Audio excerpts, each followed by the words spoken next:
Hello friends, how are you? I hope you are doing well there and I am good too. Welcome to my YouTube channel E for English and I am Muhammad Akram. Today I have brought a new lesson for you. तो friends आपने देखा होगा कि जब हम किसी को English बोलते हुए सुनते हैं, खासकर उन लोगों को जो बहुत ही हमारे क्लोज होते हैं, तब हमारा भी अंदर से दिल होता है इंग्लिश सीखने का। और हम क्या करते हैं, कोई भी इंग्लिश की जो ऐप होती है उसको इंस्टॉल कर लेते हैं, या फिर हम न्यूज़पेपर पढ़ते हैं, मैगजीन पढ़ते हैं। 15 दिन तक, 20 दिन तक या ज्यादा ज्यादा 1 महीने तक हम ये चीजें करते हैं, लेकिन धीरे धीरे हमारा जो इंटरेस्ट होता है वो कम होता चला जाता है।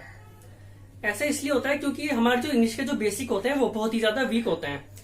आपने देखा होगा कि जब भी हम कोई वर्ड सर्च करते हैं, और खासकर जब हम फोन की जो डिक्शनरी होती है उसमें जब कोई भी हम वर्ड सर्च करते हैं तो उसमें हमें इन्फॉर्मेशन दी जाती है कि ये वर्ड जो है नाउन है, एडजेक्टिव है, एडवर्ब है।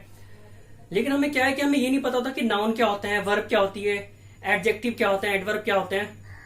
तो जिसकी वजह से क्या होता है कि हमारा जो इंटरेस्ट होता है वो कम होता चला जाता है, क्योंकि हम उन वर्ड्स को कभी यूज ही नहीं कर पाते हैं। क्योंकि जब तक हमें वर्ड की पहचान नहीं होगी, हमें ये नहीं पता होगा कि इन वर्ड को किस तरह से यूज करना है, तब तक आप चाहे कितने भी वर्ड भी नहीं याद कर लीजिए, आप उनको कभी यूज कर ही नहीं पाएंगे। तो आज हम कुछ इंग्लिश के बेसिक के बारे में जानेंगे। फ्रेंड्स, आज हम पढ़ेंगे नाउन के बारे में। नाउन क्या है और नाउन को किस तरह से यूज किया जाता है, और नाउन कितने प्रकार के होते हैं, यानी कितने तरह के होते हैं। नाउन को हिंदी में संज्ञा बोला जाता है।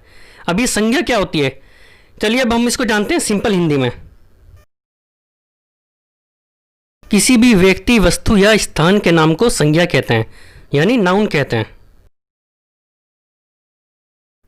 नाउन कितने प्रकार के होते हैं, यानी कितने तरह के होते हैं। नाउन 5 प्रकार के होते हैं। चलिए अब हम देखते हैं कौन कौन से होते हैं।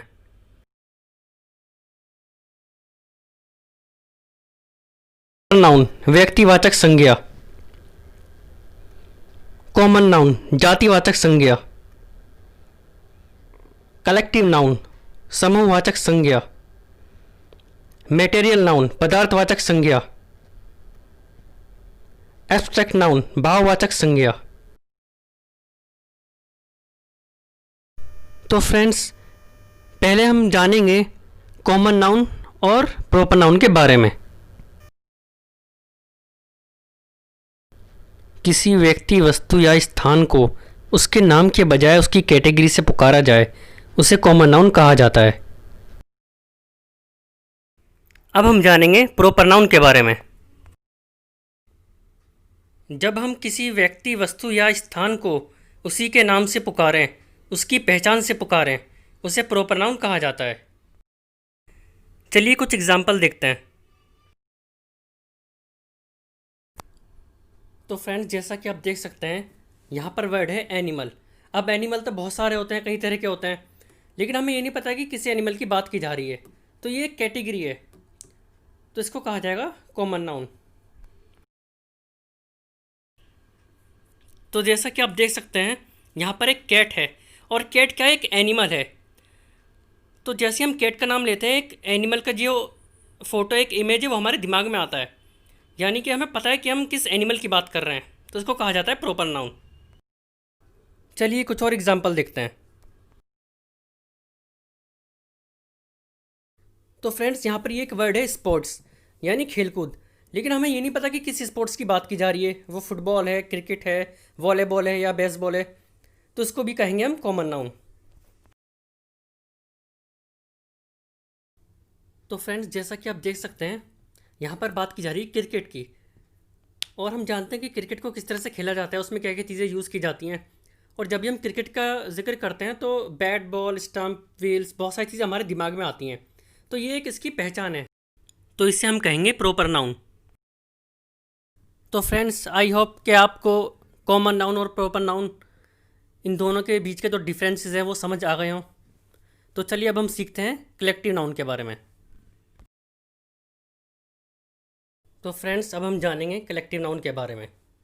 कोई ऐसी वस्तु या ऐसा नाम जो 2 या 2 से ज़्यादा के लिए इस्तेमाल किया जाए, उसे कलेक्टिव नाउन कहते हैं। चलिए कुछ एग्जांपल देखते हैं। तो फ्रेंड्स, यहाँ पर आप देख पा रहे हैं ये जो वर्ड है टीम। अब टीम में तो जैसे कि हम सभी जानते हैं कि टीम जब बनती है तो उसमें 2 या 2 से ज़्यादा लोग तो होते ही हैं। तो ये भी क्या हुआ है, कलेक्टिव नाउन। तो फ्रेंड्स, ये जो एक वर्ड है ग्रुप, ये भी कलेक्टिव नाउन है, क्योंकि ग्रुप में भी कई सारे लोग होते हैं। अब वो ग्रुप चाहे एनिमल्स का हो, ह्यूमंस का हो, बर्ड्स का हो, किसी भी चीज़ का हो, ये भी कलेक्टिव नाउन में गिना जाएगा। सो फ्रेंड्स, आई होप आपको समझ आया हो कलेक्टिव नाउन क्या होते हैं और इनको किस तरह से यूज़ करना है। अब हम जानेंगे मटेरियल नाउन के बारे में। दूध, हवा, पानी, चांदी आदि, इन सभी चीज़ों को मटेरियल नाउन कहा जाता है। इनकी एक खूबी ये भी होती है, हम इनको दोबारा से इस्तेमाल कर सकते हैं किसी नई चीज़ के लिए। चलिए कुछ मटेरियल नाउन देखते हैं।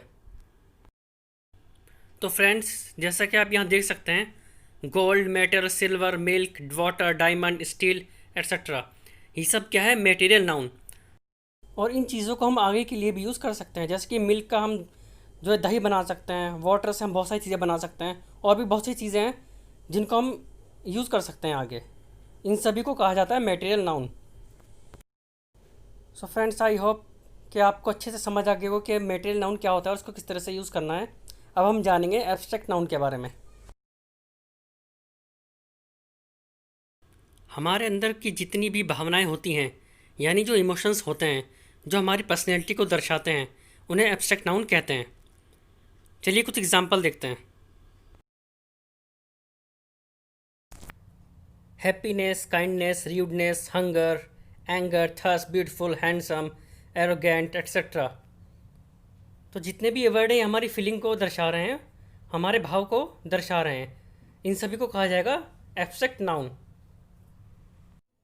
सो फ्रेंड्स, आज का लेसन आपको कैसा लगा नीचे कमेंट करके ज़रूर बताइएगा। और कुछ लोगों ने मुझसे कहा कि उनके पास मेरी वीडियो की जो नोटिफिकेशन है वो पहुंच नहीं रही है। अब इसमें दो चीज़ें हैं।